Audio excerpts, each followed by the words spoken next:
And so we can move on from that game to maybe the hottest team in the NFL right now.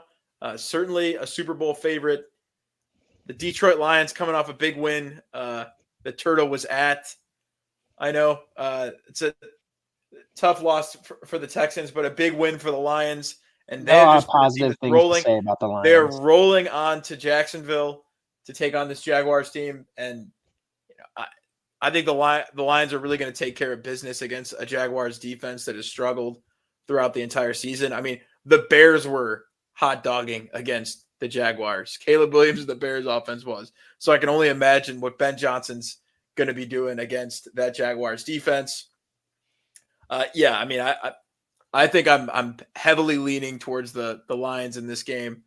Mike, what are your impressions?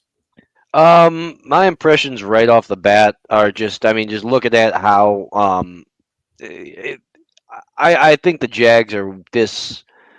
I think the Jags are this bad loss away from kind of sealing Doug Peterson's fate. I mean, the Lions' offense was able to survive, but I think it was a really frustrating night for them against Houston. And I think it's going to be just an unfriendly trip, into Detroit. Not an easy place to play at all. I mean, it's a weak defense in every which way, and they have the weapons to beat them, through the air, on the ground. I mean, they're 30th on the season. So far the Jags defenses. I just don't. I think it's more a credit to the Lions' ability to put bad teams away is why I think this 12.5 point spread is I think very doable for them. I think this could be you could be looking at like a 38-14 game. Yeah, I mean, I just think it's coaching, it's personnel, and it's the Lions in as much of a bounce back spot as they might be in this season. With a tight game that they were able to pull out, against the Texans last second. I think we could see off an offensive explosion. And I think it's going to be a game. I think this will be another game where we rear the head of Ben Johnson getting very much considered, for head coaching duties next year. But yeah, I think the Lions roll. Yeah, so Doug Peterson met with the media yesterday, and he was talking about Trevor Lawrence, and he said that he has Trevor Lawrence is hard to tell if he'll be back. He reportedly has a significant AC joint sprain in his non-throwing shoulder. He said we still have a couple of days. I don't have any definitive answers right now, and the team said it's possible that he undergoes surgery on that injury. So even if Trevor Lawrence is out there, you're probably looking at a highly compromised Trevor Lawrence. And if Trevor Lawrence is not out there, you're looking at Mac Jones. And look, I think the second that Mac Jones is probably ruled into this game, um, this line will probably go from 12.5 straight to 14.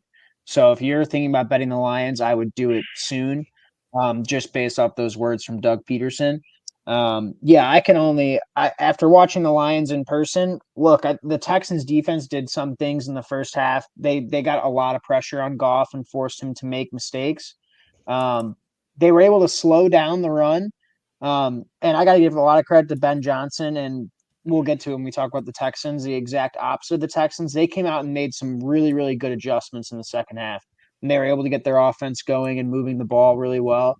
Um, they're able to exploit mismatches, and that's what good teams do. That's what good coaching staffs do, is they're able to make adjustments like that. After getting their teeth kicked in the first half, they're able to make adjustments and find a way to get back into the football game. Um, the only way that I could even see the Jaguars coming close to covering this number is just based off the fact that they would be playing for a potential head coach firing, but I don't think that they care anymore.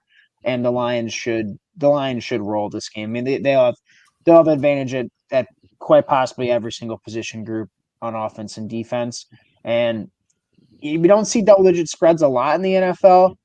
This one makes a ton of sense, and I still think you'll see that bump once Trevor Lawrence is most likely, I think, going to be ruled out, up to 14, and 12.5 right now kind of seems like a bargain, because I don't see really a path to to the Jaguars being competitive in this game. unless they can find a way to run the football, but the Texans weren't able to do it. Granted, the Texans suck at it, but the only way I can see the Jaguars staying within the numbers if they find a way to shorten the game, because the Lions offense will inevitably have their way with this defense. So Yeah. And just to say, I mean, Mac really did struggle versus Minnesota last week. He fumbled the snap, had threw 2 interceptions, and then he only threw 5 passes 10 yards or more downfield before the 4-minute mark of the fourth quarter. So you're absolutely right with that. Spot on. I think Detroit's going to roll.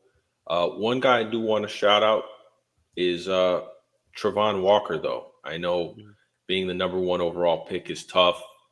He was in a tough spot under a microscope his whole career.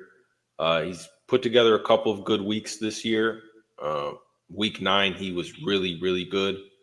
I'm just happy to see that he's a productive player and glad to see he's playing well. But, yeah, I don't expect much from Jacksonville against a really good Detroit team who has Super Bowl aspirations right now.